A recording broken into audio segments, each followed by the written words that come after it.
Hello guys, வணக்கம் and welcome back to the Filmopathy YouTube channel. முதலமைச்சர் விஜய் அவர்களோட அரசியல் பயணத்தில் எப்போவுமே மறக்க முடியாத ஒரு சம்பவம் அப்படின்னா கரூர் சம்பவம் தான்.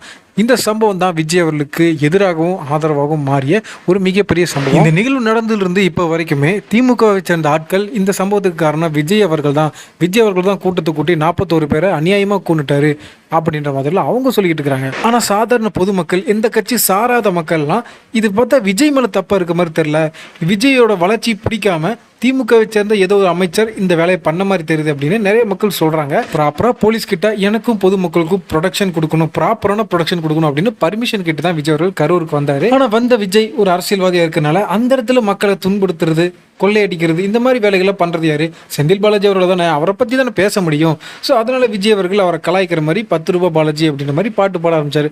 உடனே அந்த சுத்தி இருக்கிற செந்தில் பாலாஜி ஆளுங்கெல்லாம் செருப்பு தூக்கி வீசுறது, பொதுமக்கள் அடிக்கிறது, அந்த கூட்டத்திலிருந்து ஒரு 4-5 போலீஸ் கிட்ட சொல்லி லத்தி சார்ஜ் பண்ண சொல்றது, டிரான்ஸ்ஃபார்மர்ல கரண்ட் ஆஃப் பண்ண சொல்றதுன்னு எத்தனையோ அநியாயங்கள் அந்த கரூர் பொதுக்கூட்டத்தில் நடந்து 41 மக்களை அநியாயமா செந்தில் பாலாஜி அவர்கள் கொண்டு விஜய் அவர்கள் மேலே பழியும் போட்டாரு. அந்த சூழ்நிலையில விஜய் அவர்களால் இழப்பு ஏற்பட்ட ஒவ்வொரு குடும்பத்தையும் நேரில் போய் பார்க்க முடியாது.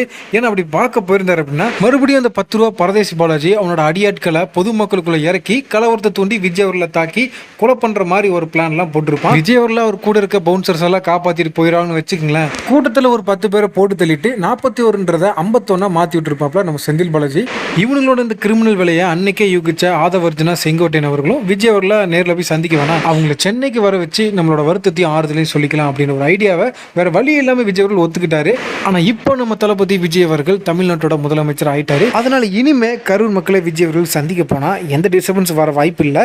செந்தில் பாலாஜியில் அவங்க அப்பா ஸ்டாலினே நடிச்சாலும் ஒன்றும் பண்ண முடியாது. இனிமே வர ஜூன் 15ஆம் தேதியிலிருந்து 20ஆம் தேதிக்குள்ள தன்னோட அமைச்சர் எல்லாருமே கரூருக்கு கூட்டிட்டு போய் இழப்பு ஏற்பட்ட 41 குடும்பத்தையும் தனித்தனியாக விஜய் அவர்கள் மீட் பண்ண இருக்காரா. இந்த சந்திப்புக்கு முன்னாடி செந்தில் பாலாஜிக்கு கீழே வேலை செய்யற ரவுடிகள், கூலிப்படைகள் இவங்கெல்லாம் யார் யாருன்னு கண்டுபிடிச்சு அத்தனை பேரையும் அரெஸ்ட் பண்ணணும் அப்படின்ற மாதிரி விஜய் அவர்கள் உத்தரவிட்டிருக்காராம்.